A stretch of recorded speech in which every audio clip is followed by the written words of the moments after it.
আজকে যে হাওয়া চলছে সে হাওয়া যে উল্টোবে সেটা আমরা জানি। অধীর রঞ্জন চৌধুরী হচ্ছেন সেই মানুষটা যে মানুষটা উপস্থিত না থেকে শুধু মাইকে তার ক্যাসেট বাজিয়ে নবগ্রাম থেকে বিধানসভা জিতেছিল। 150 বছরের লিগাসি থাকা সত্ত্বেও কংগ্রেসের 3,500 কোটি টাকার ব্যাঙ্ক অ্যাকাউন্ট ফ্রিজ করে দেওয়া, কারণ উল্টো দিকে রয়েছে হচ্ছে নরেন্দ্র মোদীর মতো এরকম একজন তানাশাহী মানুষ। আমারও তো গাট ফিলিং এটা করা যে আমি আগামীকাল ভারতবর্ষের প্রধানমন্ত্রী। এবারে লড়াইটা কী জানো তো? এবারে লড়াইটা হচ্ছে 10 বছরের অপশাসনের সঙ্গে 10,000 কিলোমিটারের একজনের তিতিক্ষার। সন্দেশখালীর মা বোনেরা কাঁদছে, সেটা যেমন আমার লজ্জা। মণিপুরের মা বোনেদের রাস্তায় নগ্ন করে হাঁটানো হচ্ছে, সেটা আমার জাতীয় লজ্জা। সব প্রার্থীদের প্রচার শুরু হয়ে গেছে এবং ইতিমধ্যে আমি যদি শুধু মুর্শিদাবাদের কথা বলি, সেখানে একটা সমীক্ষা করা হচ্ছে এবং সেখানে দেখা যাচ্ছে যে অধীর রঞ্জন চৌধুরী তিনি হেরে যাবেন। সে বিষয়ে দেখুন, সমীক্ষা যারা করেছে এই ব্যাখ্যাটা তারাই দিতে পারবে। এরকম মোটামুটি 6-7টা সমীক্ষা আছে। তো এই ক্ষেত্রে আমি একটা কথাই বলতে পারি, সেটা হচ্ছে কী বলতো, মুকেশ আম্বানি একটা ইন্টারেস্টিং কথা বলেছিল অদূর ভবিষ্যতে আসল পেট্রোল হতে যাচ্ছে ডেটা। তো দুর্ভাগ্যবশতই যারা সমীক্ষাটা করেন তাদের স্যাম্পেল সাইজটা কি ঈশ্বর জানেন। আমি তো একটা এক্সাম্পল দিই, নাম যদি করতে পারতাম খুব ভালো হতো। আম্বানির যে চ্যানেল নেটওয়ার্ক আছে তারা 26টা রাজ্যে আছে। 26টা রাজ্য মিলিয়ে, I am marking my word, 26টা রাজ্য মিলিয়ে তারা 1 লক্ষ স্যাম্পেল সাইজ নিয়েছে। অন দ্য কন্ট্রারি একটা লোকসভায়, একটা মাত্র লোকসভায় 15 লাখের কাছাকাছি ভোট থাকে। সারা ভারতবর্ষে তুমি 1 লাখ স্যাম্পেল নিয়ে তুমি কী পাবে? সেই স্যাম্পেলটা আলটিমেটলি মানে কি বলো, বায়াস স্যাম্পেল কিনা, স্যাম্পেলটা হোমোজিনিয়াস স্যাম্পেল কিনা, এই শব্দগুলো মানে দর্শকদের একটু বোঝাবার জন্য একটু বুঝিয়ে দিই। ধরে নিন আপনি যদি সেই 1 লাখ যদি হয়, 26টা রাজ্যে যদি ভাগ করা হয়, বা 542টা লোকসভা যদি ভাগ করা হয়, তাহলে লোকসভা প্রতি কম বেশি 200টা হচ্ছে গিয়ে আপনার সমীক্ষার স্যাম্পেল। সেই 200 জনের ভেতর যদি আপনি 150 জন তৃণমূলের উত্তরদাতা হয়, আপনার সবসময় উত্তরটা সেরকমই হবে। সেই কারণে স্যাম্পেলের ক্ষেত্রে বলা হয় যে এটা যেন আনবায়াসড হয়, অর্থাৎ এবং সেটা যেন হোমোজিনিয়াস। এটা 7টা বিধানসভা থাকবে, 7টা বিধানসভায় 7টা জায়গা থেকে যখন আসে, এটা হচ্ছে গিয়ে আমি বিজ্ঞানটা বলে দিলাম। তার পাশাপাশি আমি তোমাকে একটা সার্কামস্ট্যান্সিয়াল এভিডেন্স দিই। অধীর রঞ্জন চৌধুরীকে কারা অর্থ সাহায্য করতে আসছে? না কোনো আদানি আম্বানিরা নয়, গ্রামের সাধারণ মহিলারা যারা ছাগল প্রতিপালন করে, তারা সেই ছাগল বিক্রি করে অধীর রঞ্জন চৌধুরীর ইলেকশন ফান্ডে 11,000 টাকা জমা দিচ্ছে। এটাকে আমাদের কোনো প্রোপাগান্ডা করতে হয় না। আজকে যে হাওয়া চলছে সে হাওয়া যে উল্টোবে সেটা আমরা জানি, কিন্তু ধরে নাও তারা জানেন কিন্তু অধীর রঞ্জন চৌধুরী 2024-এ যে লোকসভাটা হচ্ছে সেই লোকসভায় অন্তত পশ্চিমবঙ্গের মুখ্যমন্ত্রী হতে পারবেন না, তাই 2026-এ হতে পারে। তা সত্ত্বেও এই ভালোবাসাটা আছে। সেই ভালোবাসা একদিকে রাখবে নাকি তুমি একটা বায়াস সার্ভেকে একদিকে রাখবে? অধীর রঞ্জন চৌধুরী হচ্ছেন সেই মানুষটা যে মানুষটা উপস্থিত না থেকে শুধু মাইকে তার ক্যাসেট বাজিয়ে নবগ্রাম থেকে বিধানসভা জিতেছিল। অধীর রঞ্জন চৌধুরী আজকে আনডিফিটেড একটা ইন্ডিভিজুয়াল পার্সোনা, কিন্তু যখন লড়াইটা শুরু করেছিল সে নমিনেশন জমা দিচ্ছিল অন্য একটা জায়গা থেকে। সেই প্রতিকূলতাগুলোকে অতিক্রম করেছে আজকে অধীর রঞ্জন চৌধুরী হচ্ছে। তুমি সেই সার্ভের প্রশ্ন বলছো, আমি তোমায় গ্রাউন্ড লেভেল রিয়েলিটি বলছি। আমি মালদা মুর্শিদাবাদ বিভিন্ন জায়গায় প্রচারে গেছিলাম, আবারও হয়তো যাব। যে ভালোবাসা দেখেছি, আমাদেরকে না বিশ্বাস করো, আমাদের অত ক্ষমতাও নেই, অত পয়সাও নেই, এবং তোমরা জানো অ্যাকাউন্ট আটকে দেওয়া হয়েছে আমাদেরকে, আমরা খরচ করতে পারছি না। টোটো বলো, অটো বলো, 407 বলো, এগুলো ভাড়া করে আমরা লোক আনাতে পারিনি। মানুষ নিজেরা এসছে, উপচে পড়া ভিড়। এটা ভালোবাসা, এটা আনকন্ডিশনাল ভালোবাসা। এই ভালোবাসা কোনোদিন কোনো সার্ভেতে আসে না, একমাত্র ভোট বাক্সেতে আসে। আচ্ছা, এই একই সূত্রে প্রশান্ত কিশোর, যিনি পোল স্ট্র্যাটেজিক, তিনি বলছেন যে বাংলায় যদি এবার কোনো পার্টি 1 নম্বর হয় তাহলে সে বিজেপি হবে। সমস্যাটা হচ্ছে প্রশান্ত কিশোরকে আমি পোল স্ট্র্যাটেজিস ধরবো কিনা আমার একটু আপত্তি আছে। অন্তত প্রশান্ত কিশোরের ব্যক্তিগত মতামত অনুযায়ী উনি এখন জন স্বরাজ পার্টির প্রবক্তা, এবং উনি বিহার সম্বন্ধে এবং উনি বিহারের সর্বত্র ঘুরে বেড়াচ্ছেন, মানে গিভেন আ চয়েস উনি একজন রাজনীতিবিদ। এবার প্রথম প্রশ্নটা আসছে দেখো, রাজনীতি করতে গেলে পয়সা লাগে। কংগ্রেসের 150 বছরের লিগাসি থাকা সত্ত্বেও কংগ্রেসের 3,500 কোটি টাকার ব্যাঙ্ক অ্যাকাউন্ট ফ্রিজ করে দেওয়া হয়। তার কারণ উল্টো দিকে রয়েছে হচ্ছে নরেন্দ্র মোদীর মতো এরকম একজন তানাশাহী মানুষ।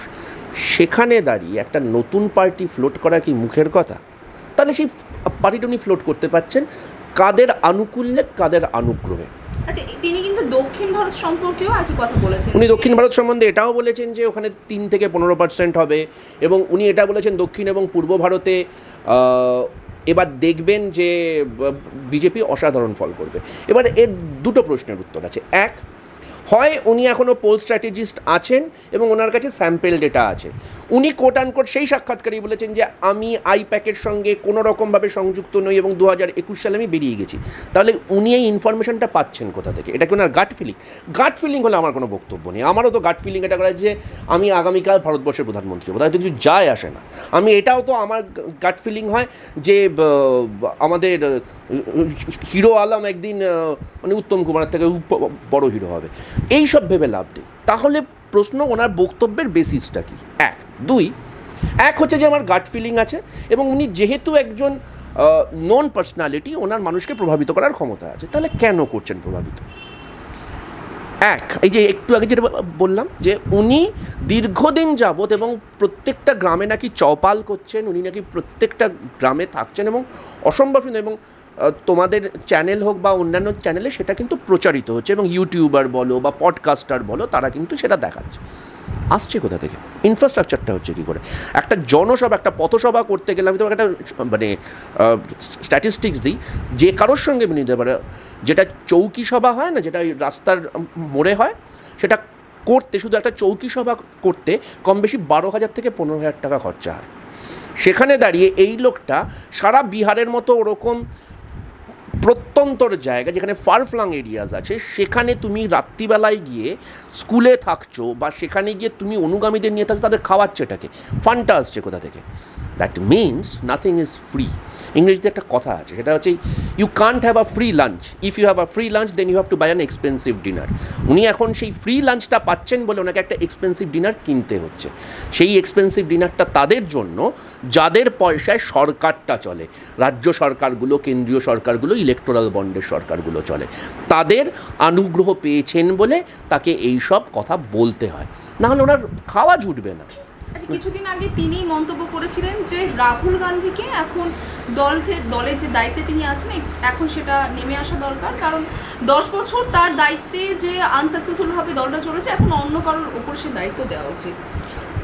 প্রথম কথা, যখন আমি আর তুমি আলোচনা করছি ভারতবর্ষের সবথেকে ঐতিহ্যশালী রাজনৈতিক দল, ভারতবর্ষের জাতীয় কংগ্রেসের সভাপতির নাম মল্লিকার্জুন খাড়গে, রাহুল গান্ধী নয়। রাহুল গান্ধীর একমাত্র পরিচিতি সাংবিধানিকভাবে তিনি ওয়েনাডের প্রাক্তন সাংসদ বা বিদায়ী সাংসদ, এবং তিনি আমার মতো কোটি কোটি সাধারণ কংগ্রেসি কর্মকর্তার আদর্শ। কেন এই কথাটা বললাম? এবারের লড়াইটা কী জানো তো? এবারের লড়াইটা হচ্ছে 10 বছরের অপশাসনের সঙ্গে 10,000 কিলোমিটারের একজনের তিতিক্ষার। আজকে এই গরমে একটা 10 মিনিটে প্রভাত ফেরি করতে গেলে অনেক নেতার কালঘাম ছুটে যাবে।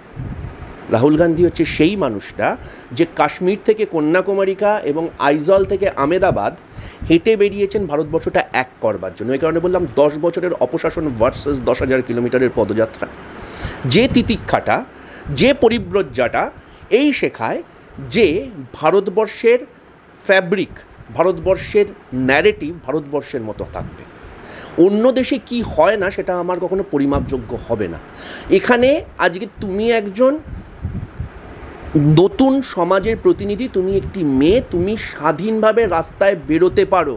তুমি ছেঁড়া জিন্স পরবে কি পরবে না সেটা তোমার স্বাধীনতা। তুমি ছেঁড়া জিন্স পরলেই তোমাকে কেউ কটূক্তি করতে পারবে না। কোনো খাপ পঞ্চায়েত তোমাকে বলে দেবে না তুমি কি খাবে, কি থাকবে, কি পড়বে, কি বলবে। এই লড়াইগুলো নিয়ে রাহুল গান্ধী রাস্তায়। রাহুল গান্ধী রাস্তায় এটা বলবার জন্যে সন্দেশখালীর মা বোনেরা কাঁদছে সেটা যেমন আমার লজ্জা, মণিপুরের মা বোনেদের রাস্তায় নগ্ন করে হাঁটানো হচ্ছে সেটা আমার জাতীয় লজ্জা।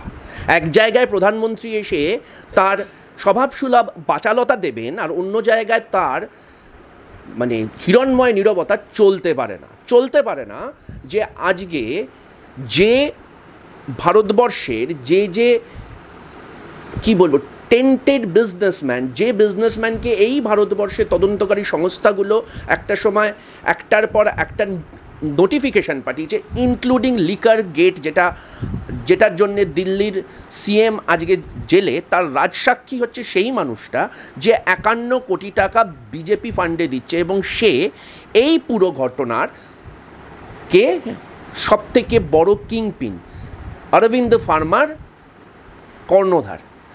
এই অর্গানাইজড দুর্নীতিগুলোর বিরুদ্ধে আমরা রাস্তায় নামবো সেই সব মানুষদের জন্যে যারা মানে কি বলবো স্ক্যাভেঞ্জার বলি আমরা যাদেরকে, বা যারা জঞ্জাল পরিষ্কার করে, তারা মারা গেলে তাদের যেন 30 লাখ টাকার বিমা হয়। আমরা রাস্তায় নামছি সেই সব মানুষদের জন্যে। রাহুল গান্ধী সেই স্বপ্নটা দেখাচ্ছেন, মুখে স্টার্ট আপ বলে কিছু হবে না। আচ্ছা, একটা প্রশ্নের কথা বলো তো, তোমরা একটা নতুন সংবাদ সংস্থার সঙ্গে যুক্ত, আমি তোমাদের মাধ্যমে তোমাদের দর্শক এবং তোমাদের কর্ণধারকে প্রশ্ন করতে চাই।